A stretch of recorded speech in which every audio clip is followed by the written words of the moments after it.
Gracias por estar presentes. Buenos días, queridas embajadoras, querida Viviana, querida Delfina, queridas expertas, queridas representantes de asociaciones, queridas y queridos amigos. Muchas gracias de estar hoy en día conectados con nosotros para esta conferencia tan importante sobre el rol de las mujeres en América Latina y en Colombia en particular. Esta conferencia nació de una conversación que tuve con Madame Michelle Ramy, que es la embajadora francesa en Colombia, que no puede estar hoy entre nosotras porque todavía no tuvo sus credenciales, pero que nos apoya y nos acompaña en esta iniciativa.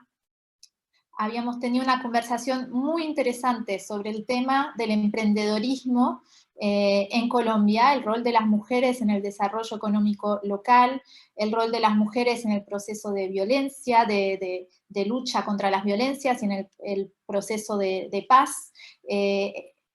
Y nos dijimos que sería muy interesante poder escuchar a las autoras de todos estos procesos, a personas que nos acompañan hoy con recorridos muy inspiradores, con realmente combates muy fuertes, todas mujeres hoy que nos acompañan y de las que estoy muy orgullosa de poder compartir estas horas de discusión. La conferencia va a ser completamente en español, salvo para la intervención de nuestra colega Delphine O, que va a hablar en inglés.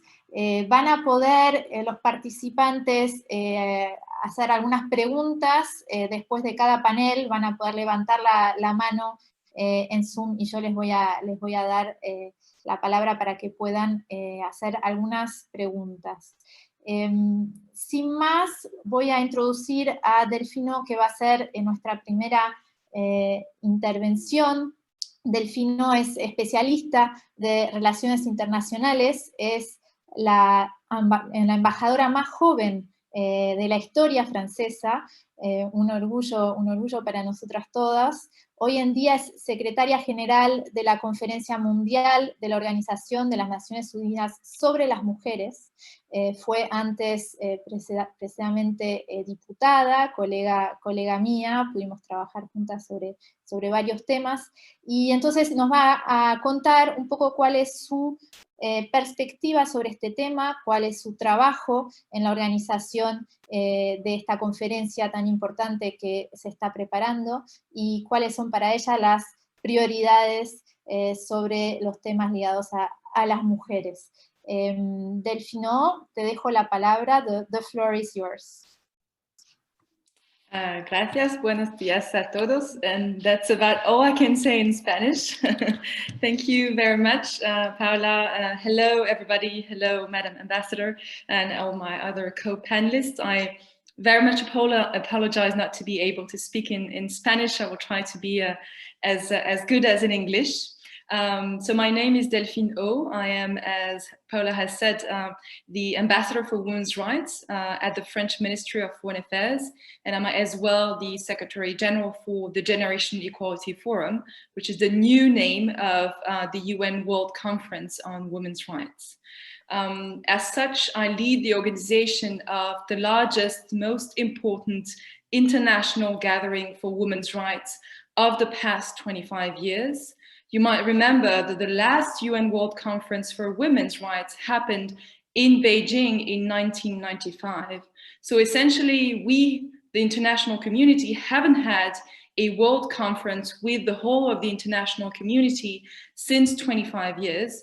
It was long overdue that we gathered together, not only the member states, the governments, not only the UN agencies, obviously, but also the whole of civil society, feminist associations, nonprofit organizations, youth organizations, companies and the private sector, foundations, parliaments, trade unions, and so on and so on. So this very important event was scheduled to take place this year, both in Mexico and in Paris. This is also a very first in the world of international conferences. It is a conference that is organized by UN Women, UN Mujeres, and it's co-chaired by the governments of France and Mexico. So it will take place actually in both places. It will take place in Mexico in March of next year, and then in Paris in June of next year. So we had to postpone to 1 year because of the pandemic that is hitting hard all of our countries. So this very important international summit is unique both in its goals and in its format. In its goals because we have set 6 priorities, 6 main issues that are going to be at the center of this very important international conferences. These 6 issues are gender-based violence, and I know that is definitely an issue in Colombia, in South America, but also in France and all over the world, especially with the rise of gender-based violence and domestic violence against women during the COVID pandemic. The second topic is economic empowerment, economic justice and rights. The third one is gender and climate, so feminist action for climate justice. The fourth one is women in innovation and technology. The fifth one is sexual and reproductive health and rights, so access to abortion, access to contraception, sexuality education, and so on. And the last one is the support to feminist movements and feminist leadership. And in addition to these 6 priorities, we're also working on something that I know is crucial to the history of Colombia, and that is the Women, Peace and Security process. We have celebrated this very year, actually 2 months ago, the 20th anniversary of Resolution 1325, which is this landmark UN resolution that provides a space and recognizes the role of women in peace building. And I know that in Colombia, the role of women was definitely crucial and central, and also recognizes that women are most often the first victims, together with children, of conflicts and war situations. And we definitely recognize that 20 years after this resolution, we haven't reached our goals in terms of promoting the roles of women as peace builders, as peacemakers. I don't know if it's the case in Colombia, but it's definitely not the case everywhere in the world in the ongoing crises and conflicts that we know. So around these 6+1 themes, we have gathered coalitions of actors that are really mirroring the diplomatic activism of President Emmanuel Macron, which is really to reshape multilateralism by action and not just by words. So this is very different because there will be no new resolution, no new convention, no new international treaty, but only programs of action. And so we have gathered coalitions of governments, international organizations, civil society organizations, youth organizations, and foundations and private sector around each of these 6 themes. And they're working together to present a roadmap for action for the next 5 years. So we have set a timeline of 5 years to present concrete actions that will be transforming the lives of women and girls. So Colombian civil society or Colombian private sector, Colombian government to come on board in the Generation Equality Forum process. It's not just a one-time event, it's a campaign that has started with UN Women for already 1.5 years and will continue. Why Generation Equality? Well, very simply, we have to make sure that this new generation is the generation when we reach gender equality. According to the World Economic Forum, it will take 200 years before we reach full gender equality, and nobody's prepared to wait 200 years, especially not us. And so we also have a very intergenerational lens, which is very important. We have a generation of militants from the 50s, the 60s, the 70s that have fought for fundamental rights such as the right to vote, for rights to abortion, right to access a bank account, and so on. And we have a new generation that we know is very active, very dynamic, everywhere in the world, in South America, in Europe, in Asia, and Africa, and so on. So we will hold this very important event in Mexico. Maybe some of you will be able to travel to Mexico in March. And then in June in Paris, it will be a both physical and virtual event, obviously because of the constraints of the pandemic. We do hope to be able to host in Paris a few hundred, few thousand maybe participants from all over the world. And we are very, very keen on having a strong participation from South America and from Colombia because of the role that our Mexican friends are playing in the conference, but also because we recognize the utmost importance of the role of feminist organizations in South America. We have seen how they have moved the needle. I am seeing what's happening in Argentina these days on the access to abortion and right to abortion. We have seen the Ni Una Menos movement that has spread over all the continents. And we have seen how these civil society organizations are putting pressure on the governments to really adapt new progressive policies. And so we recognize the role of these feminist organizations. We work with a number of NGOs from the continent already that are from Colombia, Argentina, Brazil, Mexico, Uruguay, Costa Rica, Chile, and so on. And I'm forgetting some of them. And we continue to work with these civil society organizations to design a program of action that is very ambitious, that is also, and that will be my last word, that is also aligned with the new realities of women and gender equality caused by the pandemic, the COVID-19 pandemic. We have seen everywhere in the world, in the global north and in the global south, that the pandemic has exacerbated gender inequalities. I have talked about the spike in gender-based violence. Unfortunately, gender economic inequalities have been huge. Many women have lost their jobs because of the pandemic, either in the formal or in the informal sector. Women in underpaid jobs and undervalued jobs. We have seen also attacks against sexual and reproductive health and rights, rights to contraception, to abortion, and so on. We have seen the attacks on feminist organizations that are being threatened and bullied and so on. So this is why this forum, this Generation Equality Forum, is all the more important and relevant at this time, because there is a backlash caused by the pandemic, but also by the rise of conservative forces all across the world.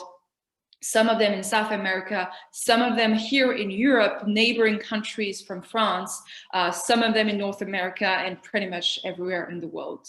So we will be working on this program of action on gender-based violence, economic empowerment, women, peace and security, and so on, together with civil society organizations. I do invite all of you to be part of the Generation Equality movement.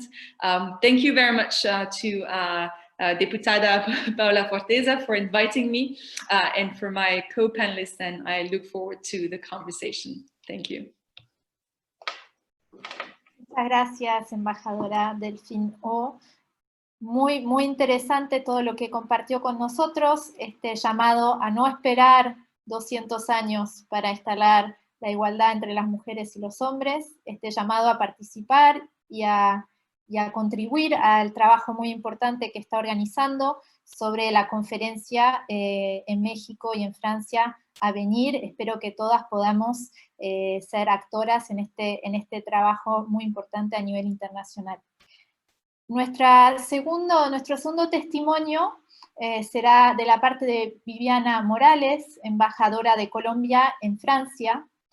También una mujer que comenzó su carrera muy joven. Fue diputada a los 29 años, fue la 7ª Procuradora General de Colombia, la primera mujer a ocupar este puesto. Ella también se ocupó de portar políticamente la ley para la paridad política en Colombia, así que podrá ella contarnos cuál fue su rol en tanto que mujer política sobre los temas ligados a las mujeres en Colombia y cuáles son, desde su punto de vista, las prioridades a venir. Querida Viviana, te dejo la palabra. Muchísimas gracias, un saludo muy especial, querida diputada Paula Forteza, señora embajadora Delfino, un saludo muy especial, a todas las panelistas, un saludo afectuoso e igual a los participantes. Realmente ya es una larga vida de servicio público en la que siempre he estado involucrada con el tema con la agenda de mujer y de equidad de género. Comencé joven en el Congreso de la República con 29 años y me propuse sacar adelante la primera ley de cuotas en Colombia, que ingenuamente pensé podía ser muy fácil porque me parecía que era absolutamente razonable que si las mujeres éramos el 51% de la población de Colombia, tuviéramos una representación en la política, en los niveles públicos, en los cargos directivos y en las cortes, que fuera similar a nuestra presencia dentro de la población colombiana. Sin embargo, fue muy dura la lucha, 6 años luchando este proyecto de ley para tratar de convencer a los señores congresistas que no era por falta de preparación que la mujer no estaba en los espacios públicos en Colombia, sino por la cantidad de barreras y obstáculos que se presentan, desconocidos en ese momento o invisibilizados a propósito.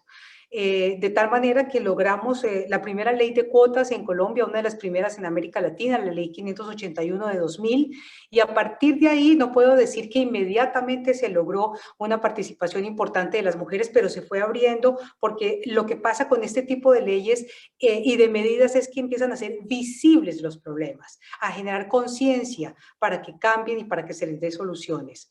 Después de esto se creó dentro del Congreso un grupo parlamentario de mujeres que solo atiende la agenda de las mujeres, independientemente de los partidos. Allí se encuentran partidos de derecha, de izquierda, de centro, porque allí ese grupo es de mujeres, senadoras y representantes a la Cámara, y se ocupa de darle atención a estos proyectos de ley, a discutir y las agendas de mujer.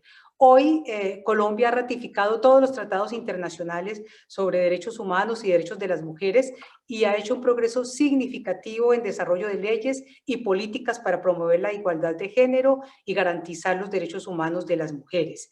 Este gobierno, el gobierno del presidente Duque, es el primer gobierno que, digamos, puede preciarse haber tenido un gabinete ministerial absolutamente paritario. 50% de mujeres, 50% de hombres, con su vicepresidenta que es mujer.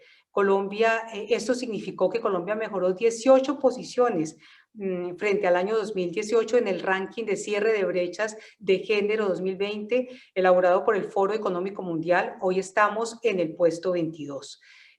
Colombia también ha legislado, porque uno de los temas obviamente fundamentales para hablar de equidad de género es ocuparse de los temas que atañen con las violencias contra la mujer, que son múltiples. Van desde las violencias en el hogar, las violencias sociales, en los lugares de trabajo, pero nosotros dolorosamente violencias terribles que hemos vivido por el conflicto armado que duró más de 50 años en mi país. Entonces también como fiscal general de la Nación, en un momento en que se estaba haciendo un proceso de paz con grupos paramilitares, pude constatar lo profunda que ha sido este tipo de violencias y saber que la violencia sexual es la más silenciada entre los repertorios de violencia de los conflictos armados. Ningún actor armado admite fácilmente, realmente no admiten los hombres que han estado en la guerra que se hayan visto involucrados en delitos como violaciones o que hayan obligado a prostituirse a mujeres o que hayan tenido que ver con abortos forzados o con prácticas sexuales que van contra la dignidad de las mujeres. Ellos pueden admitir el despojo, el desplazamiento, las masacres, incluso los secuestros, pero este tipo de prácticas no son reconocidas por parte de los actores armados después de que entran en un proceso de paz.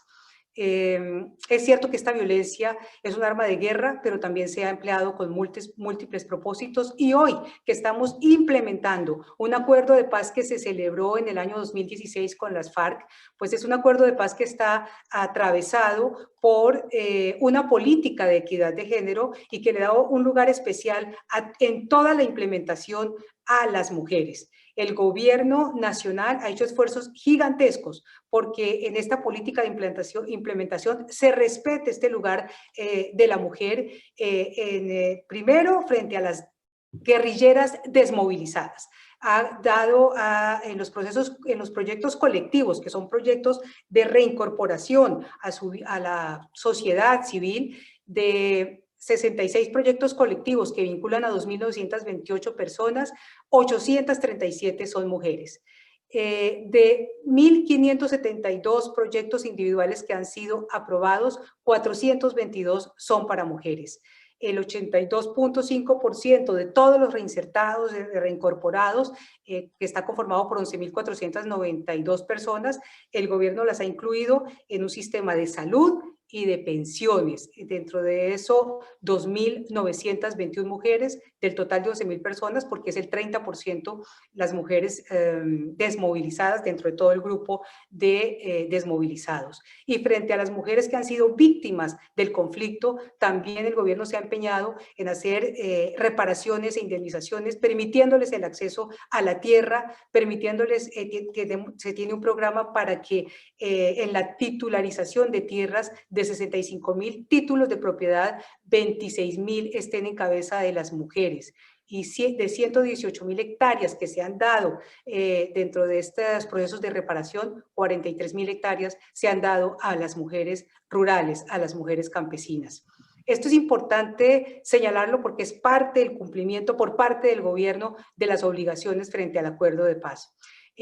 Pero hoy la sociedad colombiana y las víctimas esperan también que por parte de los exguerrilleros, de los guerrilleros que se desmovilizaron y que están dentro de el cumplimiento de estos acuerdos, cumplan su obligación de decir la verdad sobre las violencias sexuales cometidas por integrantes de esa organización, las FARC, durante el conflicto armado, y que han sido denunciadas aún por mujeres excombatientes que denuncian hoy que fueron reclutadas siendo menores de edad, que fueron víctimas de violaciones, de abortos forzados y de contracepciones forzadas.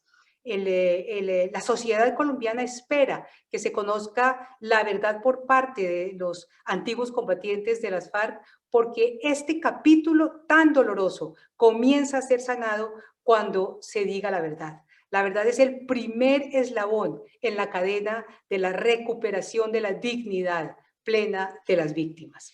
Muchas gracias por la invitación.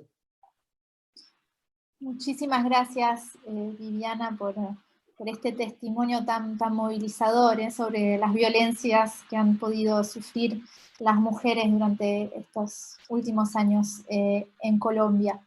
Vamos a volver a tratar el tema un poco más tarde en la conferencia. Vamos a comenzar ahora con nuestro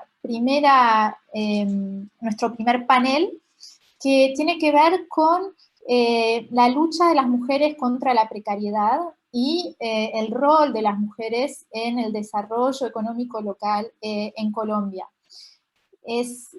Hay muchos obstáculos contra el hecho de que las mujeres en Colombia puedan ser independientes, autónomas en términos económicos.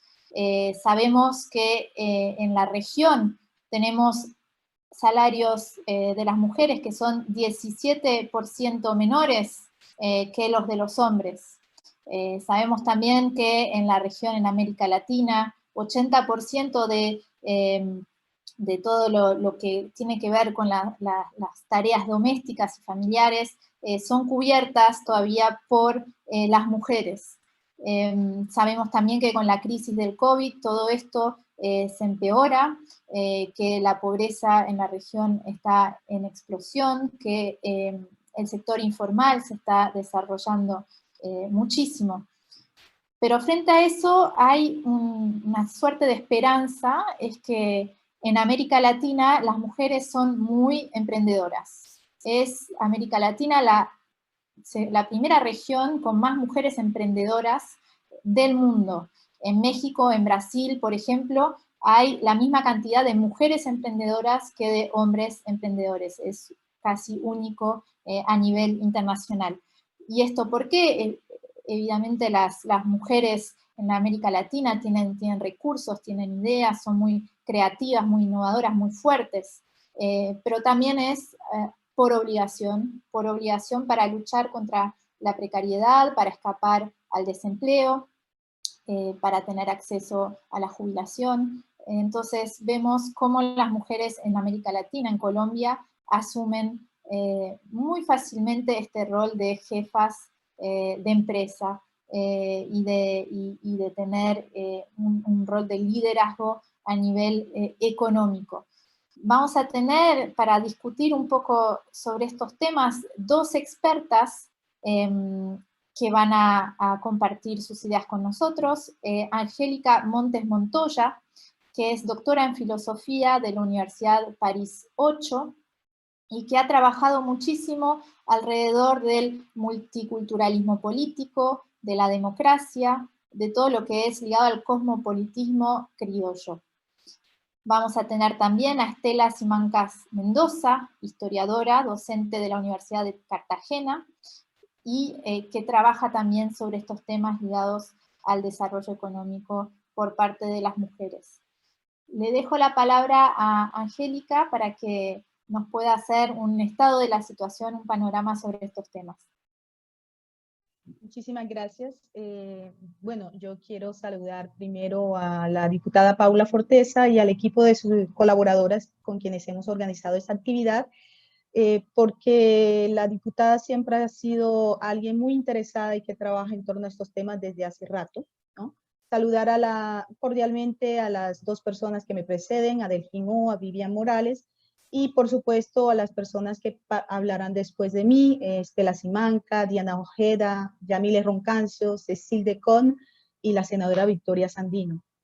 Yo creo que este espacio, primero que todo, es un esfuerzo de muchas asociaciones y colectivos, ¿no? Se suma ese esfuerzo de asociaciones y colectivos de mujeres colombianas que desde hace años vienen buscando visibilizar y actuar para prevenir y evitar los actos de agresiones y violencias cometidas contra las mujeres desde hace ya muchas décadas.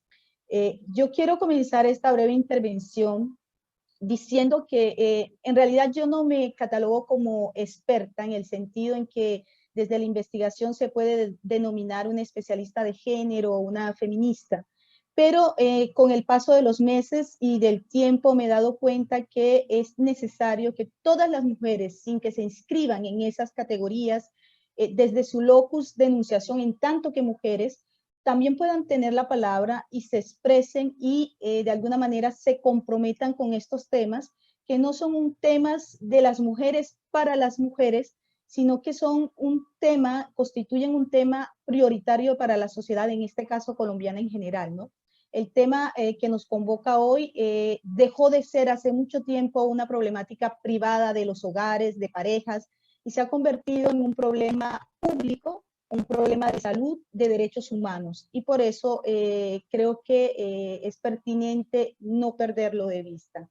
Yo en lo personal estoy convencida de que estamos delante de un tema, sobre todo hablando de la precariedad, que trasciende partidos, que representa una causa nacional en Colombia urgente, que no da compás de espera y que requiere soluciones concretas y eficaces que puedan, digamos, salir de las ambigüedades discursivas y de los intereses partidarios en los que a veces se enredan estas temáticas que se refieren a las mujeres. Con respecto a la precariedad de las mujeres, la señora embajadora nos habló justamente de los aspectos positivos que han sido efectivamente positivos. En el caso de Colombia han habido algunos avances, pero yo también voy a dar un poco otros elementos estadísticos que, vamos a decir, matizan un poco el estado de la situación de las mujeres en Colombia, ¿no? Y quiero empezar recordando lo que Delfín O de alguna manera señaló, es ese informe de la brecha global de género del Fondo Económico Mundial, en el que se establece que en el estado actual de la situación de las mujeres, necesitaríamos más de 257 años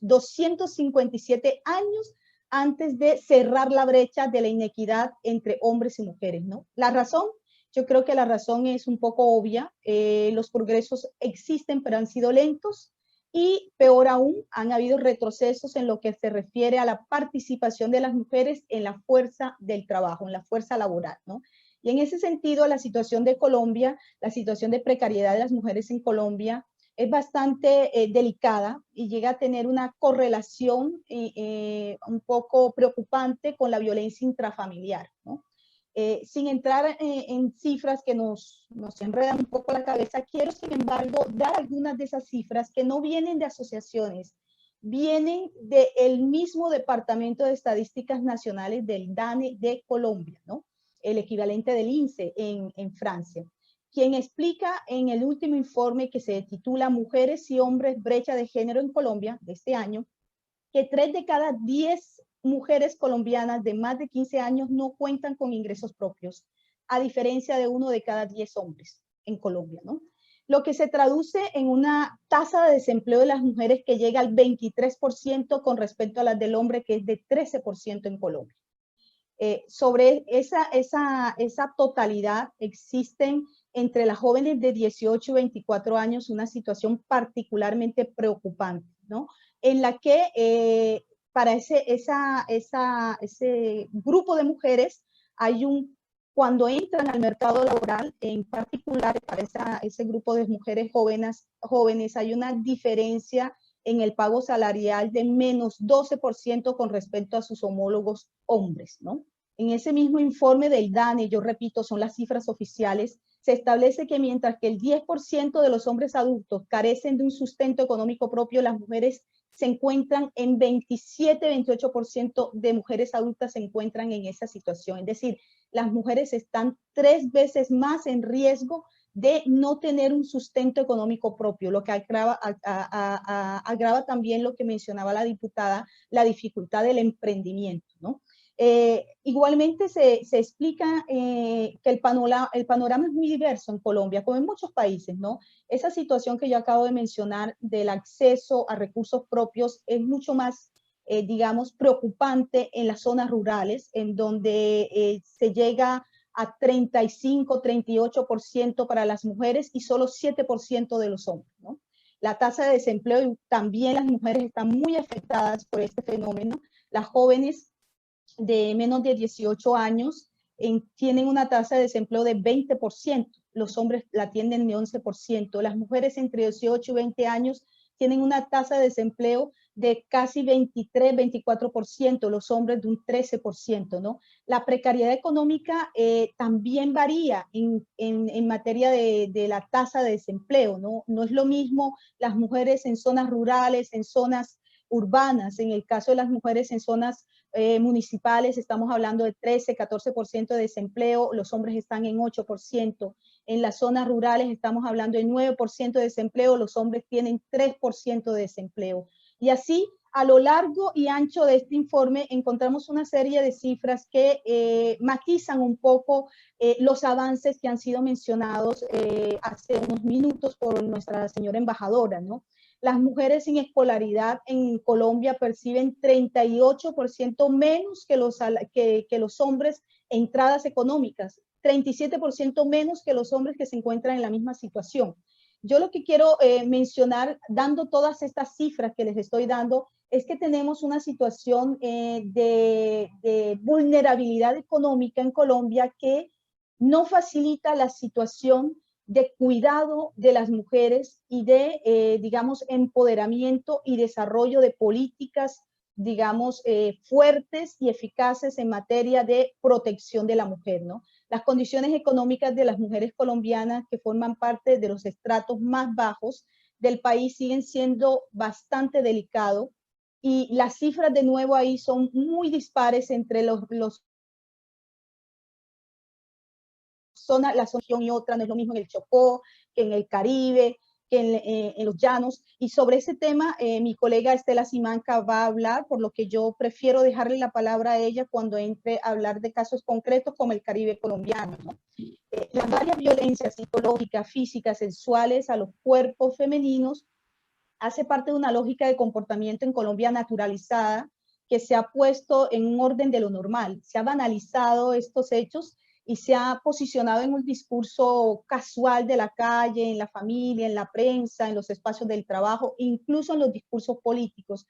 Un ejemplo clásico es cuando una mujer es agredida, una niña es físicamente violentada o violada. Lo primero que se dice y se sigue diciendo, incluso en los medios de comunicación, es ¿por qué se vistió así? ¿Por qué le contestó de esa manera a este hombre? ¿Por qué no salió de su casa? ¿Por qué salió de su casa a esa hora? ¿Para quién trabaja? Perdón, ¿por qué trabajó a esa hora? ¿Dónde estaba la mamá? ¿Por qué la mamá no la cuidó? ¿No?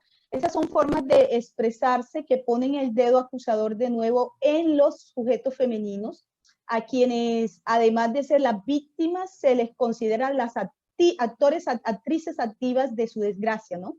Así, las violencias y agresiones a los cuerpos femeninos y feminizados, porque esto es importante decirle, no solo a los cuerpos femeninos de mujeres, sino a los cuerpos feminizados, termina siendo de la responsabilidad de la propia víctima. Es cierto que han habido avances, como fue mencionado, en Colombia hoy existe una visibilización de las violencias multiformes en contra de las colombianas. Con la ley 1761 del 2015 se da, digamos, se da existencia legal del feminicidio. Hay una visibilidad a nivel del gobierno nacional, regional y local. Existe actualmente la Consejería Presidencial para la Equidad de la Mujer, existe un observatorio de asuntos de género. Hay, en estos programas de ministerio está lo que se llaman las casas de mujeres emprendedoras. Hay espacios virtuales estatales donde se pone a disposición de las víctimas un número de teléfono, como ocurre en otros países, que es el 155. Incluso hay una ruta de prevención de violencia contra la mujer que ofrece lo que se llama una caja de herramientas para el empoderamiento de las mismas. Y existen unas secretarías de género y de mujer en varias capitales y departamentos del país, empezando por Bogotá. Pero lo cierto es que además de la visibilización, este tipo de iniciativas por el momento han sido más un gesto comunicacional. ¿Qué quiero decir con esto? Que responde más a la necesidad de reconocer la existencia de un flagelo social en Colombia, pero por el momento no han logrado disminuir la inseguridad y los casos de violencia en contra de los cuerpos de las mujeres. Y yo cuando hablo de cuerpos de mujeres incluyo igualmente las trabajadoras sexuales, las niñas, los cuerpos feminizados, esos cuerpos que incluyen los transexuales, las travestis, los autodenominados maricas, los transgéneros, etcétera, ¿no? Entonces, para concluir, yo pienso que es importante que en los procesos de reconocimiento del flagelo pasemos no solo a reconocer, sino también a actuar. Y actuar implica tener unos rubros estatales que pongan en marcha de manera urgente la cuestión de las violencias contra las mujeres y los cuerpos feminizados de manera como una causa nacional como lo que yo me acuerdo muy bien, la diputada y muchos otros miembros de Francia en la Asamblea Nacional han hecho desde hace ya un par de años. Entonces yo creo que eso es una experiencia que ha tenido lugar en Francia, que podría ser del interés de Colombia, de tomar algunos elementos de buenas prácticas y empezar a pensar en ello para el caso nacional. Entonces, muchísimas gracias a todas. Muchas gracias, Angélica. Le voy a pasar la palabra a Estela para que nos pueda dar algunos ejemplos concretos de qué significa esto de la precariedad de las mujeres en Colombia.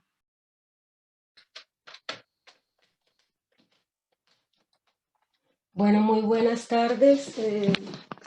Muchísimas gracias a la diputada francesa Paula Forteza por esta convocatoria, a Delfine O, secretaria general de la Conferencia Mundial de las Naciones Unidas, por compartir de alguna forma sus experiencias, a Viviana Morales como embajadora de Colombia en Francia, a Angélica Montoya, Diana Carolina Ojeda, Yamile Roncasio, a Cecilia de Kaunes y a Victoria Sandino, que nos acompañarán como panelistas en esta tarde de hoy.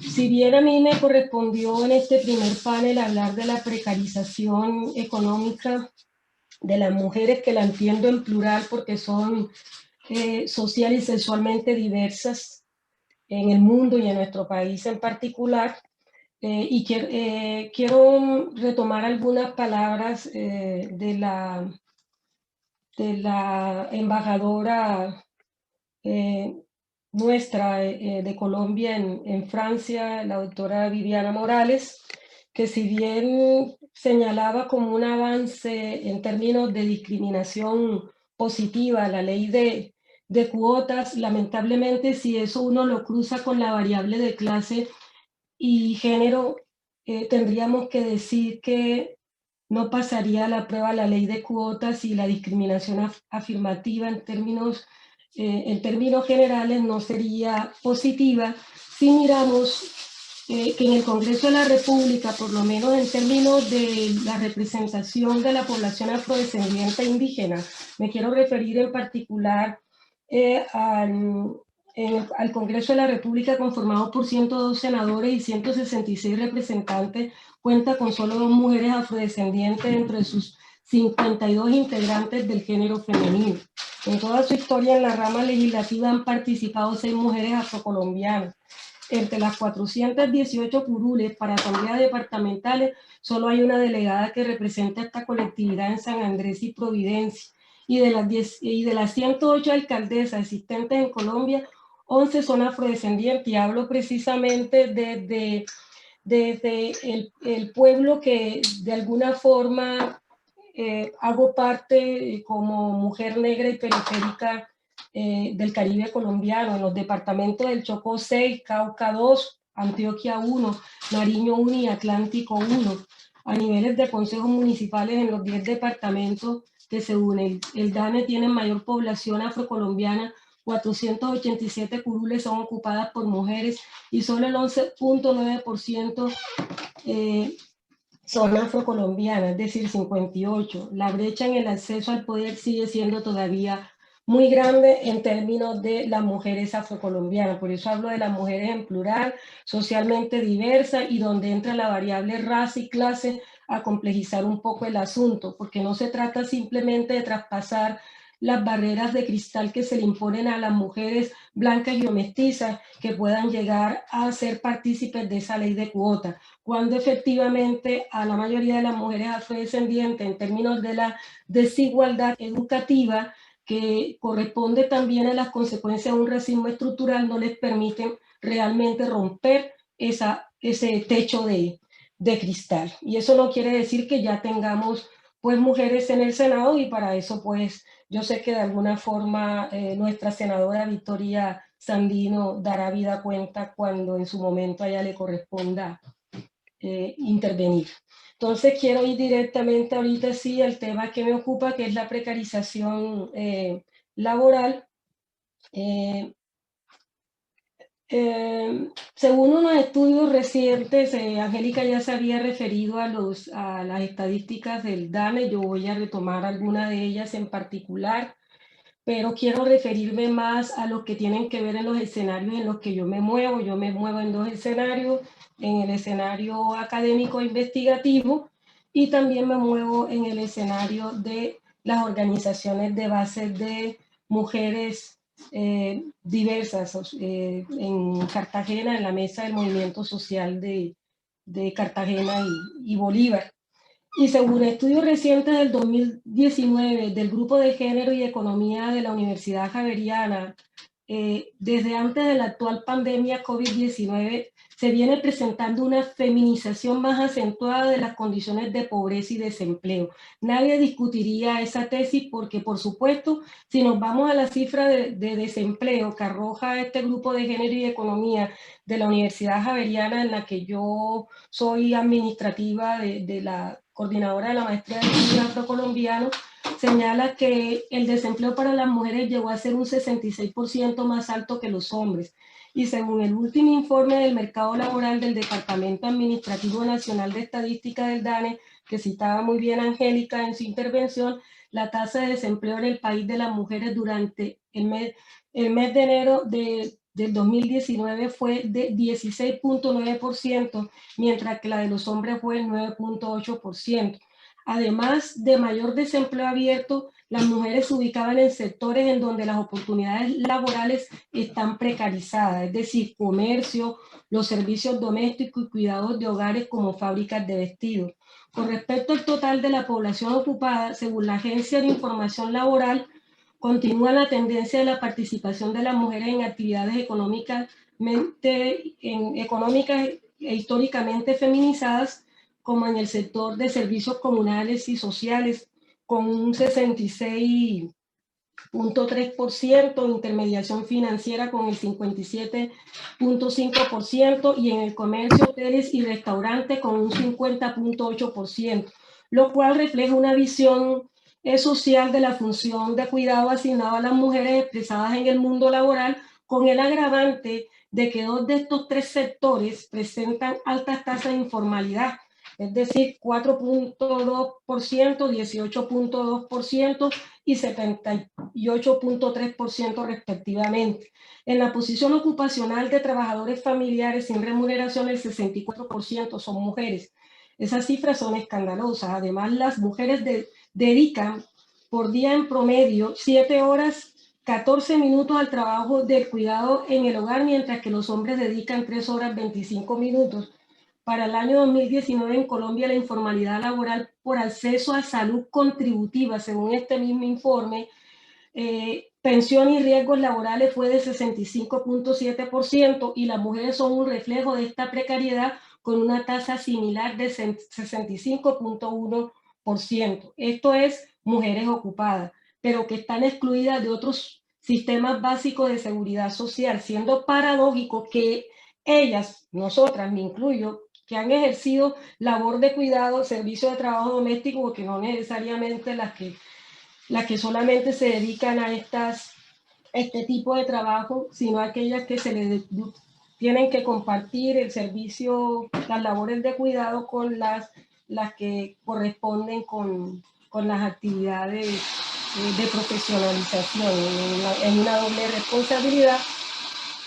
Me refiero sobre todo a las que se dedican a la labor de cuidado, no cuentan con un sistema público que cuide de ellas. Eso es paradójico.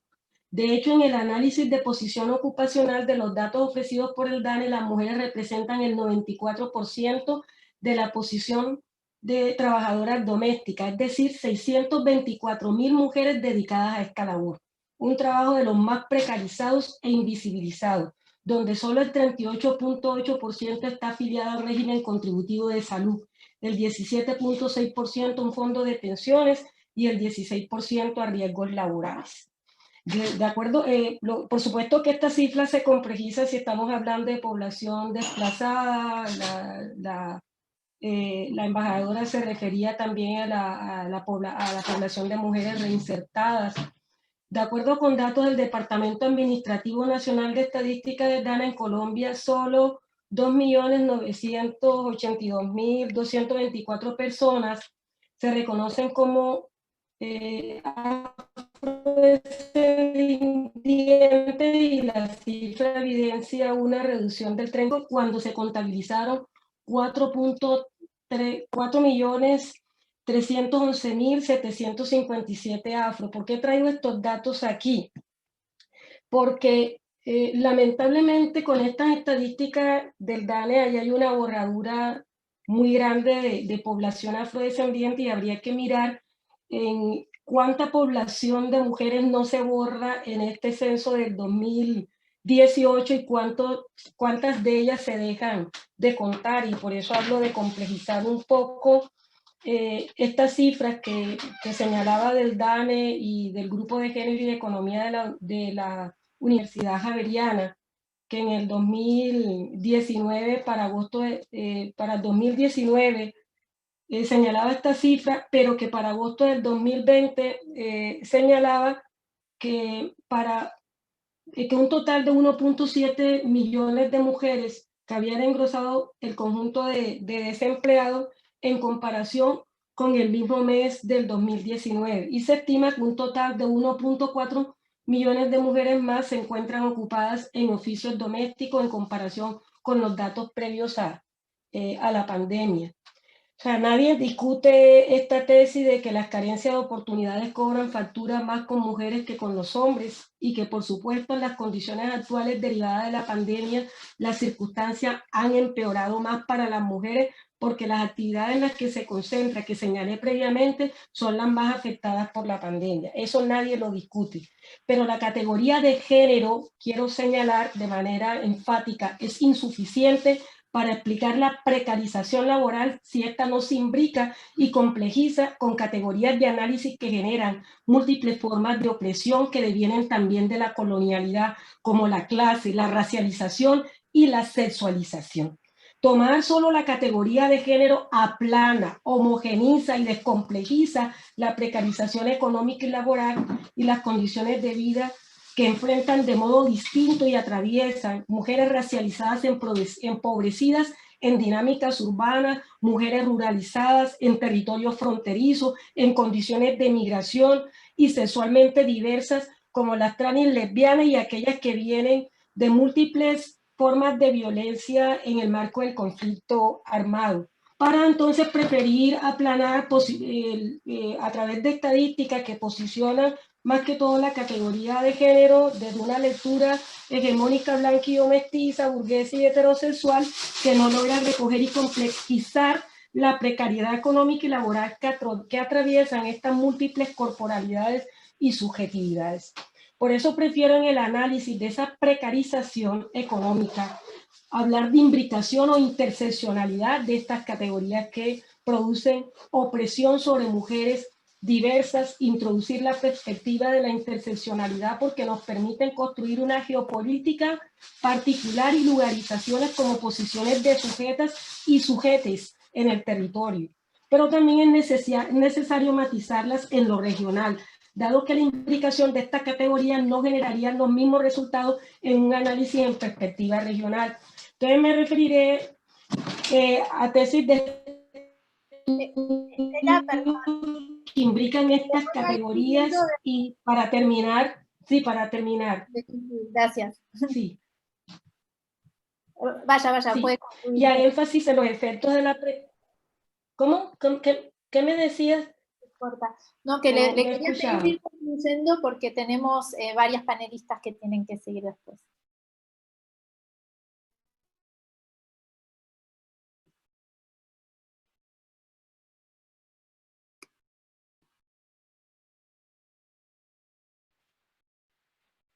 ¿Me escucha? Perdimos a Estela. Bueno, vamos a seguir. Muchas gracias por este panel. Veo que hay algunas preguntas, pero que tienen más que ver con los siguientes paneles, así que las voy a poner sobre la mesa un poco más adelante. Vamos a avanzar con nuestro segundo panel, que tiene que ver esta vez con los feminicidios, con la violencia hecha a las mujeres en América Latina, en Colombia. Sabemos que una mujer es asesinada cada 2 horas en América Latina, simplemente por el hecho de ser mujer. Son cifras alarmantes. Sabemos que América Latina contabiliza 14 de los 25 países donde hay la mayor cantidad de feminicidios en el mundo. Sabemos también que hubo enormemente de movilizaciones y redes que se comprometieron, mujeres militantes con el hashtag Ni Una Menos en Argentina, No Me Cuidan, Me Violan en México, todas movilizaciones que inspiraron muchísimo alrededor del mundo. Es esta famosa tercera ola feminista de la que se habla enormemente. Justamente, por ejemplo, el tema del feminicidio, este concepto jurídico que nació en América Latina, fue recuperado por Francia hace poco en una ley que votamos en el Parlamento. Esto para mostrar a qué punto las luchas, los combates de las mujeres en América Latina inspiran en todos lados del mundo. Para hablar sobre estos temas vamos a tener otra vez 2 expertas. Diana Carolina Ojeda que trabaja en la Universidad de los Andes y trabaja sobre temas ligados a la ecología política, la geopolítica feminista y los estudios de la ciencia y de los conflictos socioambientales.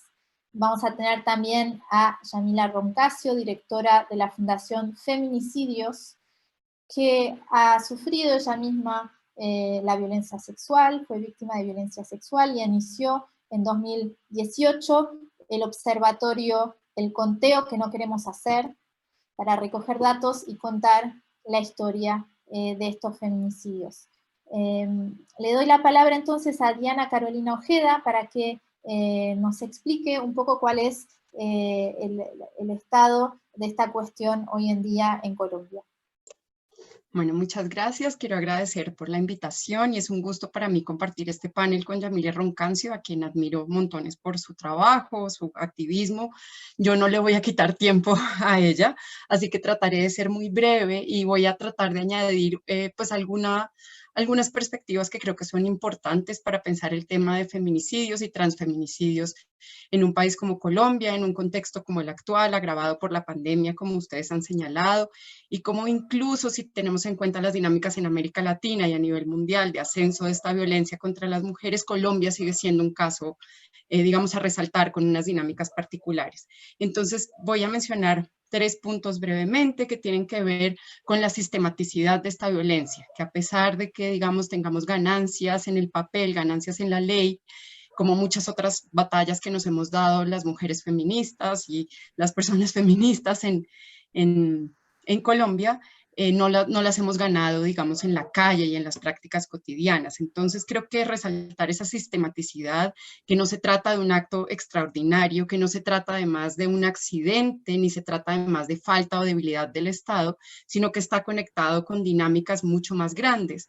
En mi propio trabajo, conectado con el extractivismo, con la defensa de derechos humanos, con genocidio, con dinámicas que están muy amarradas. Entonces los 3 puntos que quiero mencionar brevemente es primero esa idea de que se sigue pensando como un problema privado, a pesar de todos estos años, de todas estas ganancias, de estas luchas, se sigue pensando como algo que le pasa a las mujeres y que no es un problema de todos como sociedad. Se sigue excusando en términos ridículos de ira, celos e intenso dolor, y de nuevo se sigue pensando como algo que no es el día a día de las mujeres, ¿cierto? Y creo que eso es algo que hay que reevaluar. El otro punto, el segundo punto que quería mencionar, y de nuevo quiero ser muy breve para darle paso a Yamile, pues es que el feminicidio, como han indicado feministas como Raquel Gutiérrez, como Rita Segato, entre muchas otras, funciona como una pedagogía de la crueldad. Es muy eficiente para justamente ubicar a las mujeres en su lugar, para poder establecer un orden y un status quo hegemónico que claramente es agresivo contra mujeres, niñas, y contra disidencias sexuales y el género, entre otros sujetos feminizados. Entonces, creo que también pensarse como la utilidad de esa violencia, y por eso es que no se trata tampoco de algo que pase ajeno al Estado o que sea invisible para el Estado, sino que en ese caso la impunidad, digamos, no es un acto de omisión, sino un acto deliberado. Como han mencionado también feministas a lo largo de América Latina, digamos, el trabajo de Melissa Wright en Juárez justamente muestra eso, ¿cierto? Que la impunidad no es falta de acción, la impunidad hace parte del mismo funcionamiento de una sociedad y pues del Estado. Y por último, un punto que creo que ha sido pues puesto como muy relevante por las tesis, desde que tenemos un violador en mi camino, como que esas formas en las que la violencia de género y la violencia política se articulan se han hecho más evidentes, y digamos en el contexto particular de la guerra en Colombia y digamos de este conflicto sostenido nuevamente del genocidio actual que vivimos contra líderes y lideresas, contra defensores y defensoras de derechos humanos y personas firmantes de paz, es muy importante tener en cuenta cómo estas dinámicas están muy articuladas. Ahí quiero resaltar el trabajo de Alanis Bello, que señala un poco que quizás es fácil centrarnos en actores ilegales como esta violencia que viene desde afuera, como esta violencia que las mujeres viven en la calle, pero resulta que una y otra vez la evidencia sobre feminicidio, sobre violencia contra mujeres, violencia basada en género y violencia contra sujetos feminizados, lo que nos indica es que esto ocurre en el ámbito privado, ocurre no solo en la casa, sino también con la anuencia del barrio, de la comunidad, de las personas cercanas. Y eso es lo que hace tan difícil desmontar estas dinámicas, estas lógicas feminicidas en un país como Colombia. Voy a dejarlo allí porque me interesa mucho, como les decía, escuchar a Yamile, así que bueno, gracias. Muchas gracias, Diana. Muy interesante esto de poner el acento también sobre lo que pasa en nuestros propios hogares y en las familias. Yamile, por favor. Hola, buenos días. Muchísimas gracias a la diputada Paula Forteza por tenernos en cuenta como organización.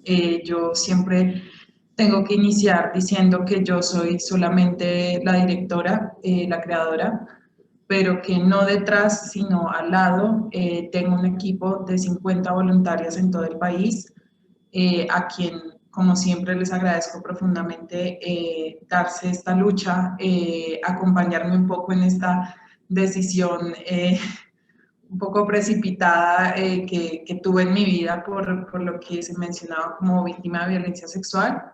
Y también siempre suelo iniciar mis intervenciones haciendo un homenaje a las víctimas.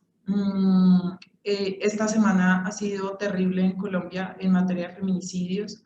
Desde el lunes llevamos al menos 6 feminicidios y hoy es miércoles. Y entonces esta intervención la hago en homenaje de María Rosalba Parejo, Miladis del Carmen Álvarez, de 2 mujeres que todavía no conocemos sus nombres porque no han sido identificadas o los medios de comunicación no los han podido encontrar, de Caterine Paniagua y de Norelvis María Martínez.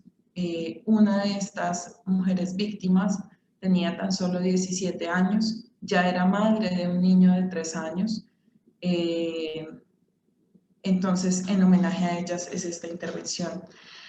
También pues saludando a mis compañeras de panel, muchísimas gracias a Diana por su reconocimiento, a Estela, que es un honor estar con ella, es una mujer a quien admiro profundamente, de Cartagena, nuestra fundación es cartagenera, así que muchas gracias.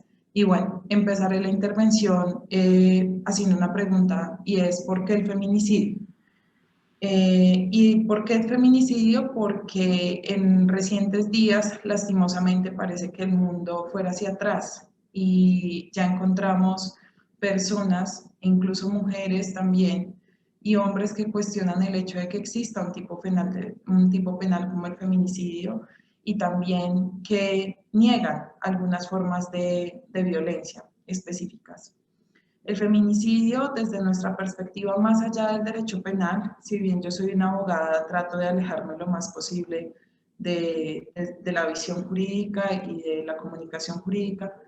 El feminicidio para nosotras es más el reconocimiento de unas violencias que han existido históricamente en contra de las mujeres por el hecho de ser mujeres y que no solamente está asociada a la construcción del sistema género, a la construcción del género como un sistema que nos oprime, sino que también está asociada al sexo. Y en ese sentido debe ser estudiado porque en Colombia todavía tenemos eventos en los que niñas recién nacidas son asesinadas o intentan ser asesinadas por sus padres por el hecho de haber nacido niñas, por el hecho de no haber sido su primer hijo varón. Y debe ser analizado también desde el componente sexo porque siguen, y tal cual como lo explicaba la profesora Estela, pues hay unas precarizaciones, hay una profundización de la pobreza en ese sentido. Lo que nosotros hemos observado durante los 3 últimos años, desde el 2018 que empezamos a hacer el conteo que no queremos hacer, que empezó como un observatorio y que después se convierte en una fundación que le entrega de manera gratuita la representación judicial a las familias víctimas del feminicidio, que sistemáticamente han sido olvidadas por el Estado, han sido rechazadas, a los huérfanos y las huérfanas que no tienen asistencia por parte del Estado, lamentablemente.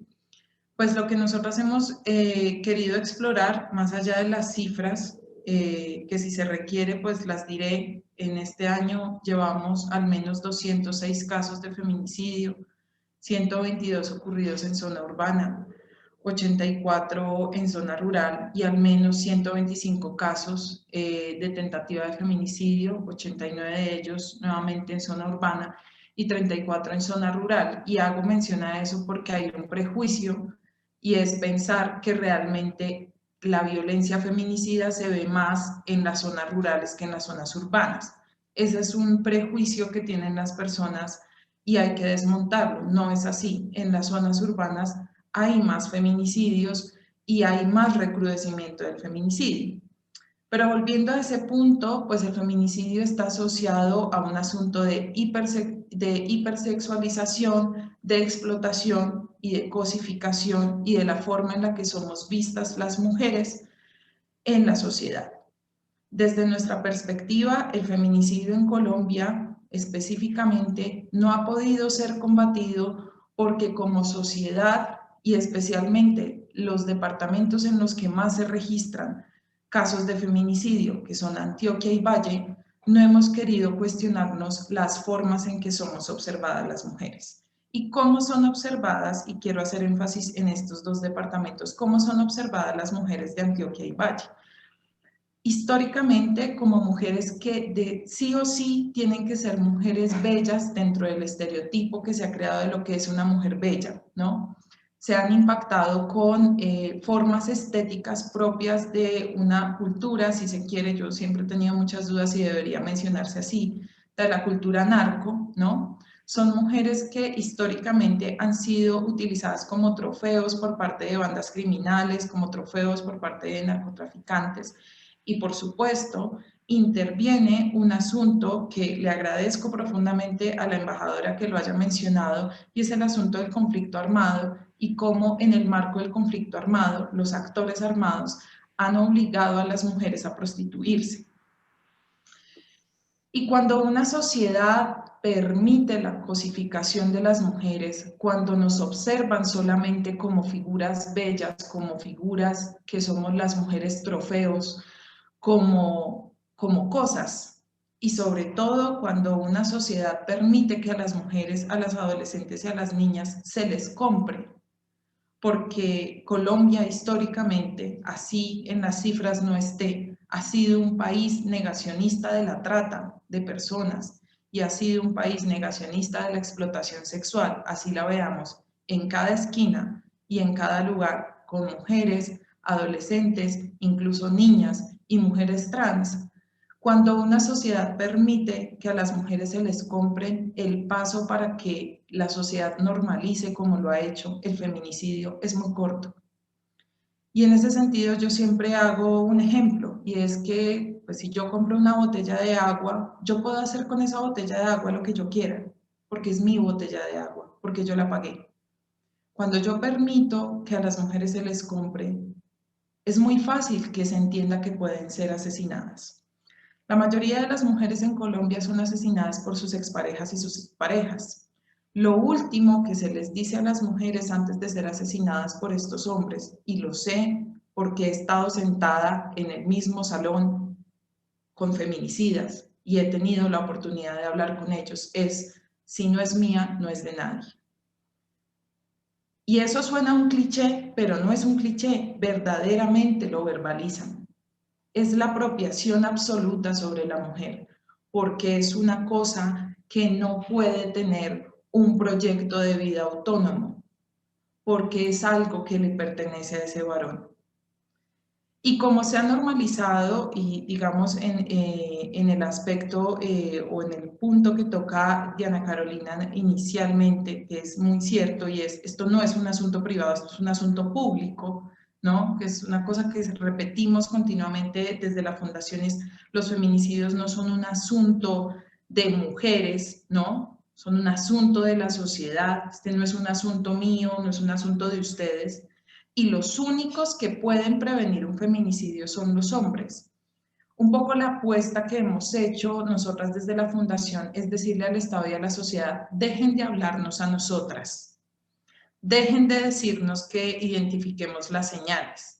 Dejen de decirnos que tenemos que denunciar. Dejen de decirnos que tenemos que huir de nuestras casas dejando todos nuestros bienes, incluso nuestros hijos. ¿Por qué no le empezamos a hablar a los hombres? ¿Por qué no se le hace la exigencia a los hombres? Porque hay una normalización y a ellos nunca se les interpela. Cuando las noticias hablan de los feminicidios, siempre se están preguntando si la mujer había denunciado antes, en vez de preguntarse si el hombre ya la había maltratado y el Estado y la sociedad no hicieron nada. Es decir, siempre se le está trasladando la culpa a las mujeres. Las mujeres que han sido asesinadas no tienen la culpa. Y no es su culpa no denunciar, porque Colombia lamentablemente tiene unos niveles de impunidad, principalmente en materia de violencia sexual, como lo decía la embajadora, que es absolutamente invisibilizada, y lo puedo decir yo como víctima de violencia sexual que lleva 6 años esperando una condena, y que solamente cuando me convertí en defensora de derechos humanos y tener cierto tipo de reconocimiento, mi proceso caminó, y eso no es justo. Porque no es justo con mis compañeras sobrevivientes de violencia sexual, pues en un país que tiene altísimos niveles de impunidad en materia de violencia sexual, el mensaje que se está dando es: usted no se preocupe, adelante con la violencia contra las mujeres, las adolescentes y las niñas, que aquí no va a haber castigo, ¿no? En violencia intrafamiliar estamos en las mismas. Los procesos son muy lentos y están relacionados pues de forma intrínseca con el feminicidio. Nosotras lo que tratamos de hacer es analizar las cifras observando la dinámica de la violencia intrafamiliar y de la violencia sexual en cada una de las regiones.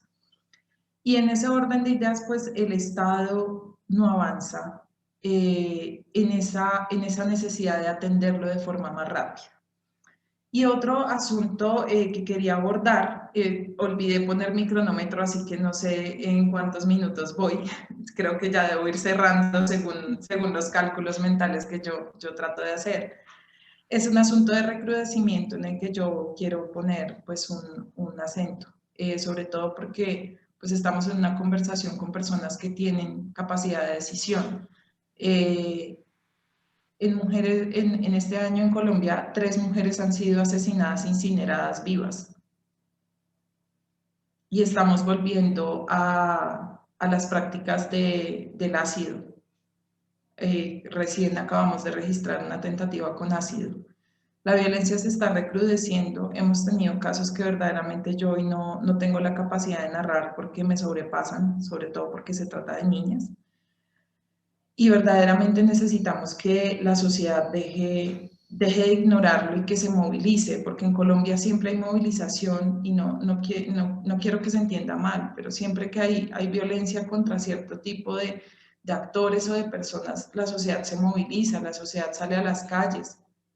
Pero cuando se trata de una mujer, y por eso con todo respeto, nosotras no utilizamos ni una más, porque se convierte en eso, ¿no? Se convierte en una más y queda allí. Entonces, digamos, desde ahí, pues mi reflexión, mi aporte respecto de los feminicidios, de cómo los estamos observando nosotras desde la Fundación, y pues un agradecimiento profundo a ustedes por tenernos en cuenta, y ojalá podamos trabajar pues juntos como países que históricamente han sido muy cercanos en aprender los unos de los otros y en combatir estas violencias para todas las mujeres, tanto para las mujeres francesas como para las mujeres colombianas, las mujeres francesas que viven aquí y las mujeres colombianas que viven allá. Muchísimas gracias. Muchísimas gracias, Yamile, por esta intervención muy, muy movilizadora. Me quedo con esta idea de la importancia de empezar a ponerle la exigencia a los hombres, ¿no? Dejar de hablarle a las mujeres y realmente que la sociedad entienda que esto es a los hombres de portar la culpa y de cambiar sus comportamientos, y para nada a las mujeres. Tengo un par de preguntitas para las panelistas en el chat. La primera tiene que ver justamente con el caso de la responsabilidad de los actores armados ilegales en la explotación sexual de las mujeres. cómo lograr, cómo garantizar que las mujeres después de estos experiencias de prostitución puedan encontrar reparación y sobre todo no entrar en una repetición, y se hace una referencia a lo que la doctora Ingeborg Kraus dice, que hay mayor probabilidad de padecer estrés postraumático en la prostitución que en la guerra. Entonces, para señalar la importancia de lograr avanzar luego de esas experiencias en la vida de las mujeres. Y la otra pregunta consiste en cuál es hoy en día la condena por violación en Colombia y cuál es el tiempo promedio, si tienen estas cifras, de respuesta por parte de la justicia colombiana. Les dejo las dos preguntas por quien quisiera responder. Bueno, yo quisiera hacer una aportación desde la responsabilidad del Estado y de los actores armados, y pues me tomo un poco la palabra allí porque sí soy abogada administrativista y me dedico a la responsabilidad del Estado, es lo que más me gusta enseñar y lo que más me gusta analizar. Y pues aquí la responsabilidad del Estado es altísima, porque es un Estado que ha permitido la explotación sexual tanto dentro del conflicto armado como en la actualidad, ¿no? Colombia, contrario a lo que muchas personas piensan, no tiene una regulación de la prostitución, y pues nosotras desde la Fundación sí le apostamos a la abolición de la prostitución, y en eso estamos absolutamente de acuerdo con lo que ha manifestado la misma secretaria de ONU, ¿no? Y es, llámese como se llame, como lo quieran llamar, pues la prostitución es violencia, es una forma de violencia. Y en cuanto a los actores armados, pues yo solamente quisiera invitarlos a que escuchemos a las sobrevivientes, principalmente a la red Petra Mujeres Valientes, que es una red de mujeres víctimas de conflicto armado que fueron forzadas a la prostitución, tanto en zona rural como cuando llegaron a Bogotá, desplazadas por la violencia, que siguen siendo víctimas de violencia sexual, y hay que escucharlas. No se trata de, como lo han querido decir, como un debate, no es una discusión, es que tenemos que escucharlas, y el Estado pues tiene que empezar a responder, y los actores armados tienen que dejar de negar la violencia sexual. En eso sí, yo hago un respaldo absoluto a lo que se manifestó al principio, y es un llamado respetuoso que hago. Los actores armados tienen que aceptar la violencia sexual que sufrieron las mujeres, sobre todo las mujeres en el Pacífico, que he tenido la fortuna de escucharlas, las mujeres indígenas, las mujeres negras, que finalmente son las más afectadas o han sido históricamente las más afectadas por el conflicto armado. Y es muy importante que ese diálogo lo demos, porque sin verdad no hay justicia, sin justicia no hay reparación, y sin esas tres cosas no hay garantías de no repetición. Lo que queremos no es, como muchas personas dicen, como que haya cárcel, que se queden toda la vida. No, lo que queremos es que no le vuelva a pasar a ninguna mujer debe ser forzada a la prostitución, ninguna mujer debe sufrir ese tipo de violencia que es atroz, y merecen también la verdad. Ese sería mi comentario allí. Y sobre la condena por violación, me perdonan, yo no soy penalista, no manejo muchos asuntos, digamos, de cifras de las condenas, pero respecto al tiempo promedio de una respuesta por parte de la justicia colombiana, yo solamente puedo hablar desde mi caso. Yo puse una denuncia en el 2015, justamente estoy a 12 días de cumplir 6 años de haber puesto esa denuncia, y mi caso hasta ahora, y como les dije, solamente por ser un poco quien soy, va para una audiencia preparatoria, esperando todavía un juicio. La persona que me violó está libre, trabaja con el Estado, pertenece a una sociedad religiosa, y pues yo todavía tengo, eso sí lo tengo y siempre lo voy a tener, confianza en el Estado, confianza en las instituciones y en su transformación. Y sé que este tipo pues de vivencias no son solamente mías, y me preocupan más las vivencias de las niñas que han denunciado a sus madres que las han violado, que los agresores siguen libres y estas niñas siguen siendo violadas. Verdaderamente esa es mi mayor preocupación. Increíble, increíble esta falta de resolución alrededor de tu caso, realmente me toca mucho. Tenemos a Diana Carolina Ojeda, que nos dice que la condena por abuso sexual es hasta 16 años, así que muy bien, gracias Diana por contribuir. ¿Quiere completar con algo sobre estas preguntas? ¿No? Bueno, muchísimas gracias a ambas por este panel. Vamos a pasar a nuestro último panel del día, que tiene que ver con la participación de las mujeres justamente en el proceso de paz.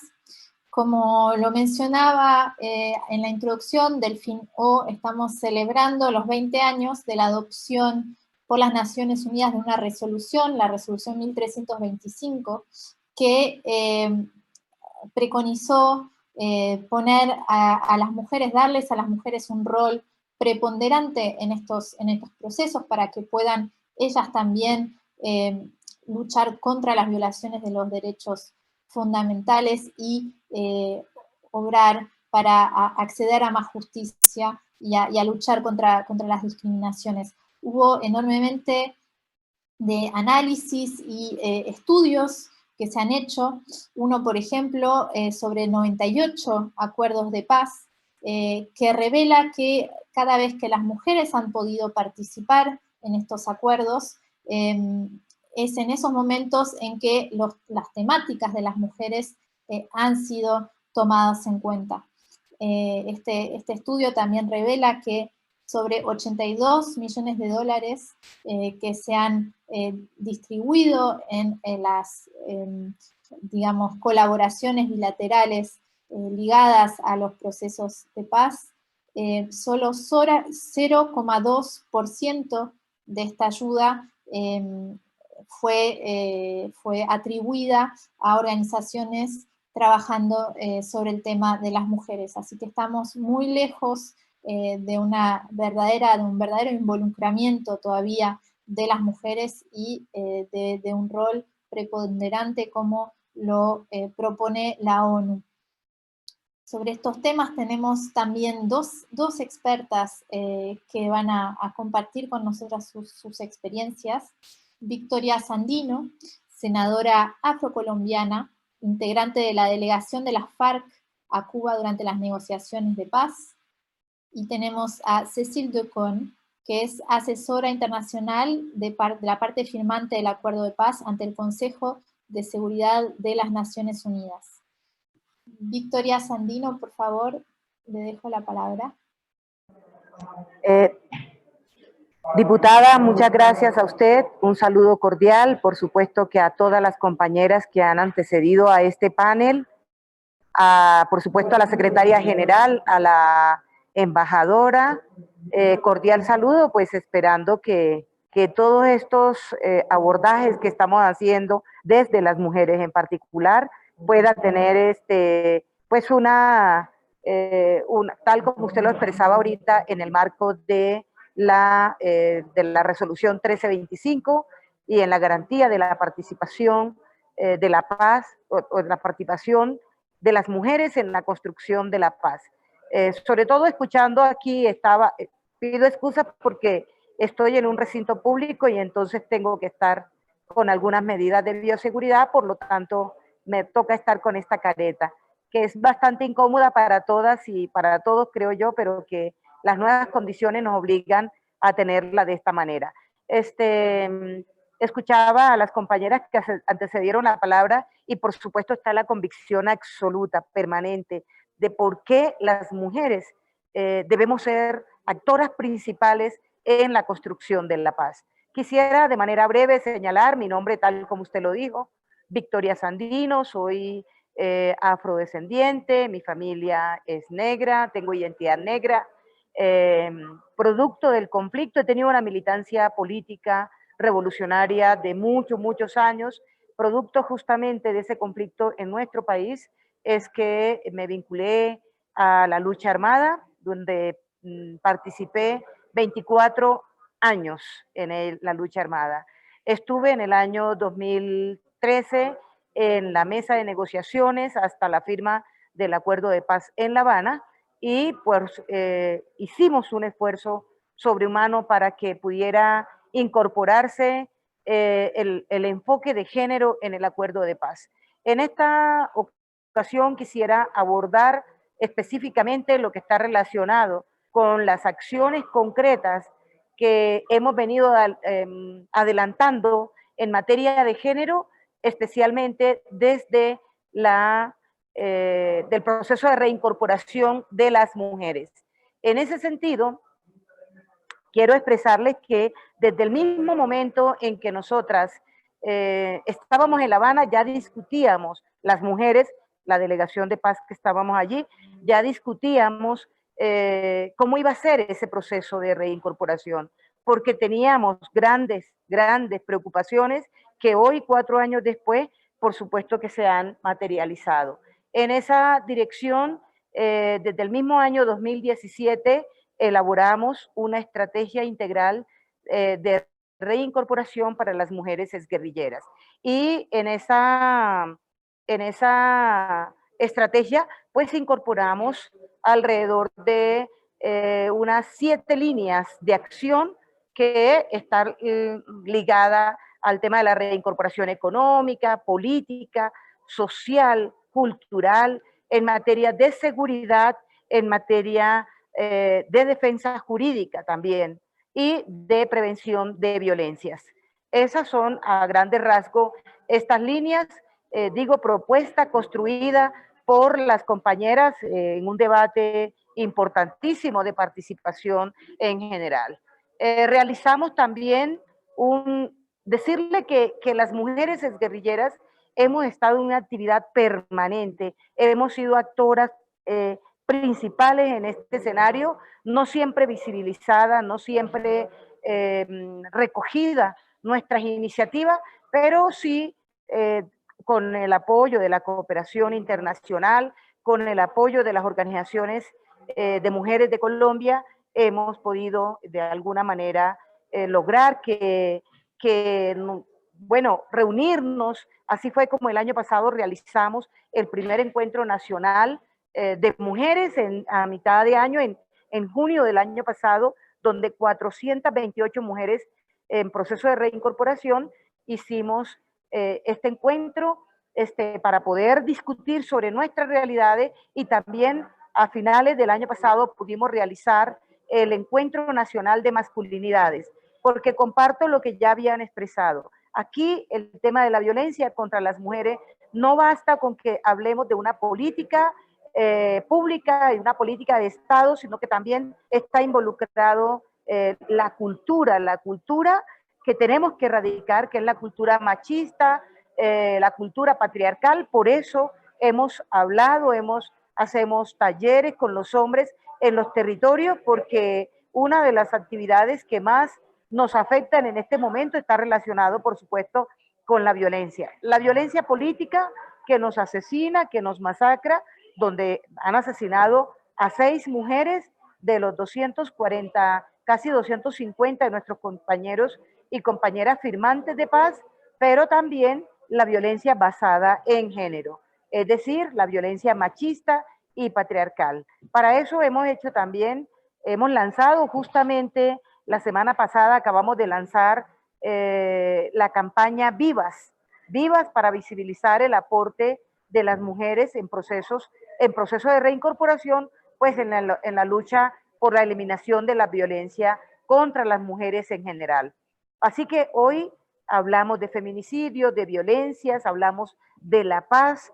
Desde estas acciones concretas seguimos evidenciando que es importante, por supuesto, desligar la violencia contra las mujeres de estas violencias que se viven a nivel territorial, ¿no? En razón de los liderazgos sociales que desarrollan las defensores de derechos humanos, las mujeres lideresas nuestras firmantes del Acuerdo de Paz, o mujeres que estamos pues en proceso de reincorporación. Por señalar, estas son las acciones puntuales, concretas que hemos venido realizando, pero quería compartir con ustedes en este foro qué está pendiente, mejor dicho, qué asuntos, qué retos tenemos que enfrentar en esta etapa. Yo digo que el principal reto que enfrentamos las mujeres y los firmantes del acuerdo de paz, pero también la sociedad colombiana, es, por supuesto, la implementación integral del acuerdo de paz que establece acciones concretas en materia para las víctimas, como el sistema integral de verdad, justicia, reparación y no repetición. Estamos hablando de que hay que adecuar la institucionalidad para que garantice de manera efectiva la participación de la sociedad colombiana para superar esas condiciones de exclusión que tenemos y especialmente de participación política, de atraso, de violencias, de pobreza que nos afectan día a día. También está pendiente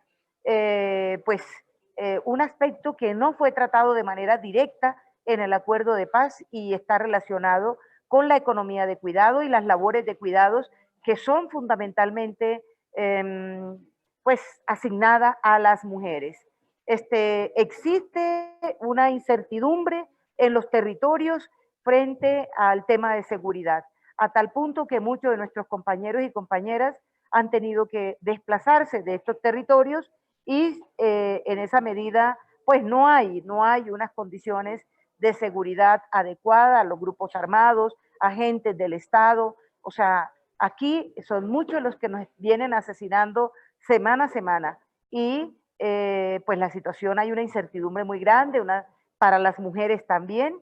Eso produce un fenómeno de que nuestras compañeras se desplazan a distintos sitios y allí se produce lo que hemos dicho, un proceso de reclandestinización en la medida en que las mujeres pues tienen que ocultarse, negar que hayan pertenecido a la insurgencia, que hayan tenido un papel pues protagónico incluso en la construcción de la paz y dedicarse única y exclusivamente a la a las labores de cuidado y a las labores del hogar.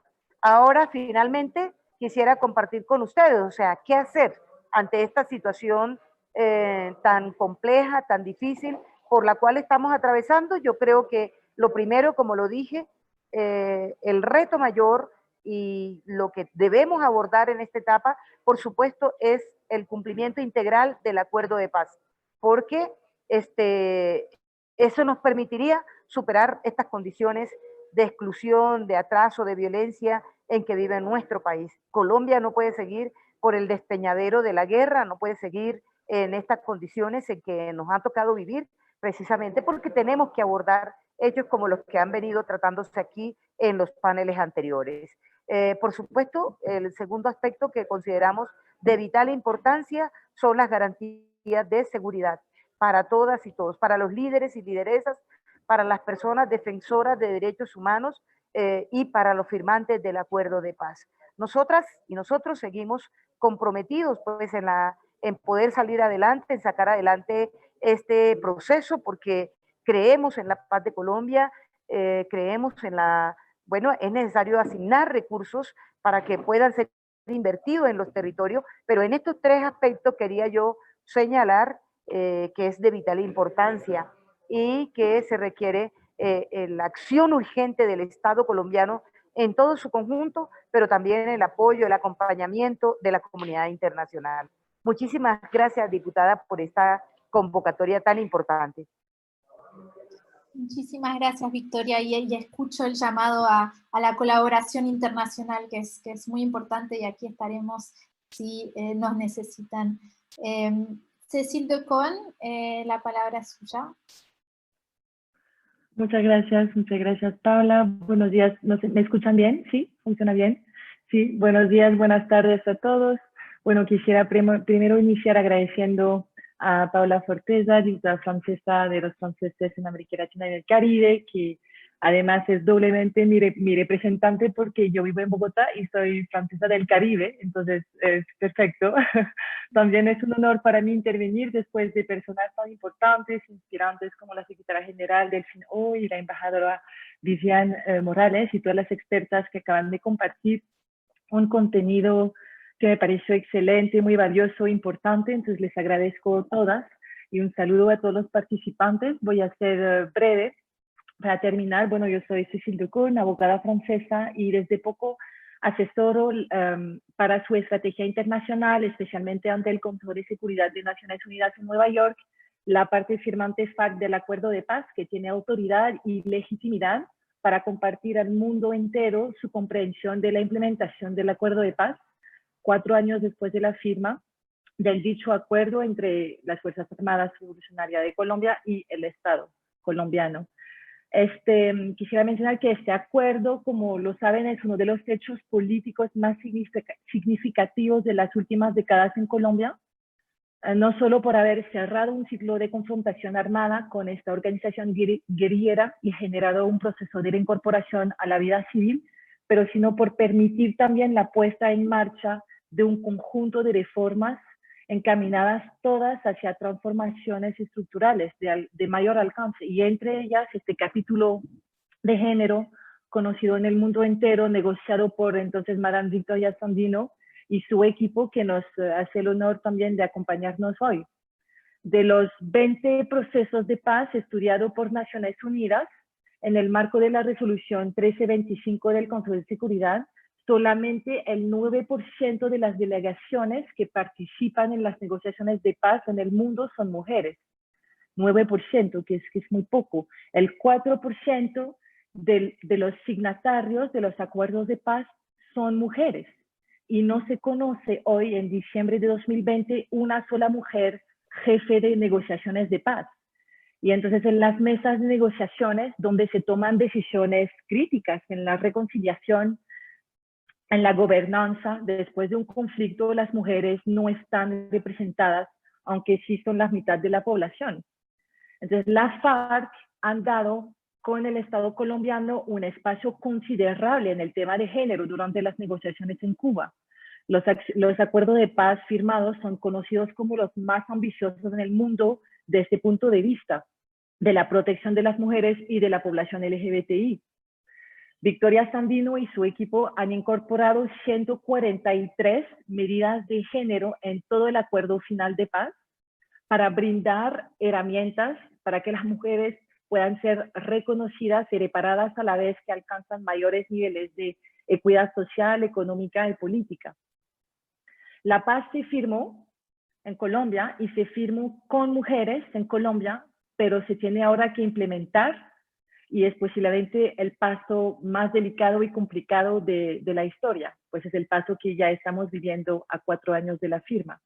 Uno de los problemas hoy viene de la implementación del capítulo de género, un capítulo transversal que va del punto 1 al punto 6 del acuerdo de paz, fundamental por la construcción de la paz en el país. Acabamos de recibir hace 4 días, la renuncia de mujeres miembros de la instancia de mujeres creadas por el acuerdo de paz, que está una instancia muy importante que es encargada de liderar el trabajo como tan importante de seguimiento de la implementación de las 143 disposiciones de género incluidas en todo el acuerdo de paz.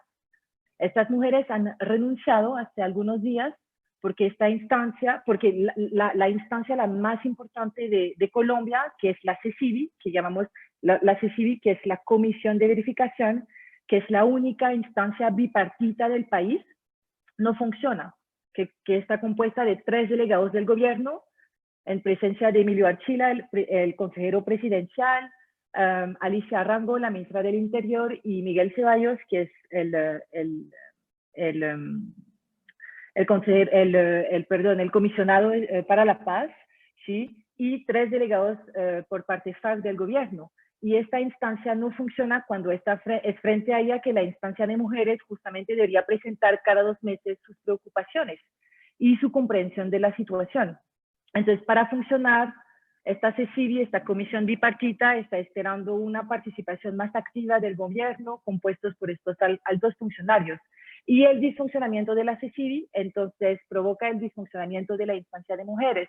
Preocupa mucho la comunidad internacional, los diplomáticos en Colombia, hasta el Consejo de Seguridad de Nueva York.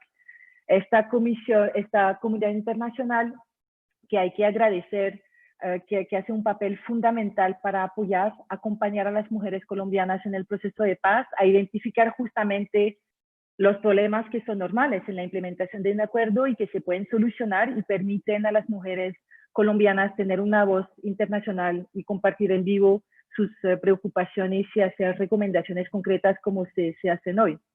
Entonces la situación está bastante complicada en el terreno y la comunidad internacional junto con mujeres en Colombia trabajan cada día para buscar una solución y para buscar una relación más fluida entre las dos partes firmantes del acuerdo de paz y para permitir esta implementación integral del capítulo de género, que tiene el potencial sí de cambiar concretamente la vida de las mujeres del país.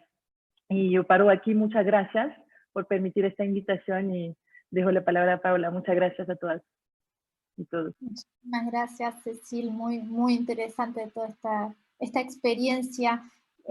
¿Hay alguna pregunta, última pregunta? Ya nos pasamos bastante del tiempo, pero si hay una última pregunta de la parte de los participantes.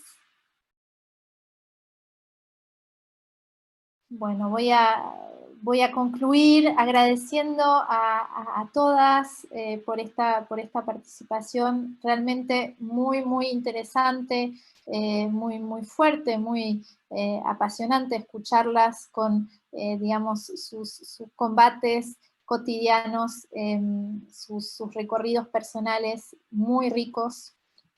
Yo quería terminar diciendo que bueno, en Francia estamos tratando de implementar lo que llamamos una diplomacia feminista, y entonces este tipo de iniciativas tienen que ver con eso, poder establecer puentes entre mujeres que se movilizan tanto en Francia como en América Latina, poder lograr escucharnos, ayudarnos mutuamente, sostenernos. Así que este será el primero de una serie de intervenciones de este tipo. Vamos a estar trabajando, por ejemplo, sobre la cuestión del proceso constitucional en Chile, donde también vimos a las mujeres en primera línea, muy movilizadas, y que han logrado que esta asamblea constituyente sea completamente paritaria. Va a ser la primera vez en el mundo que una constitución va a ser escrita por mitad mujeres, así que es una experiencia histórica.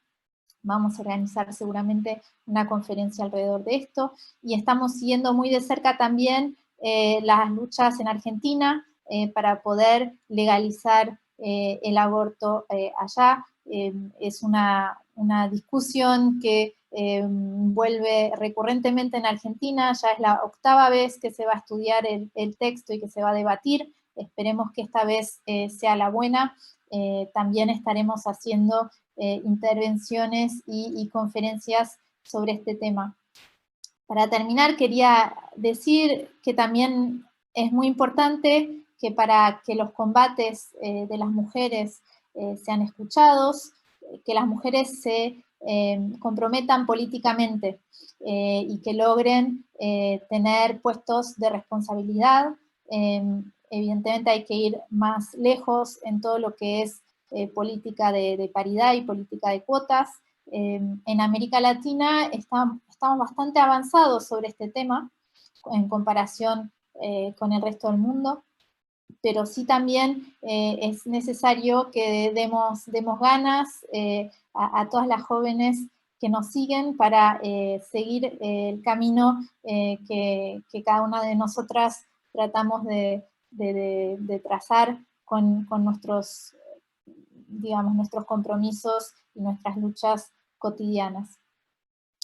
Sin más, quería agradecerles otra vez de corazón a todas y espero que podamos continuar a trabajar juntas sobre este tema. Buenas tardes a todos.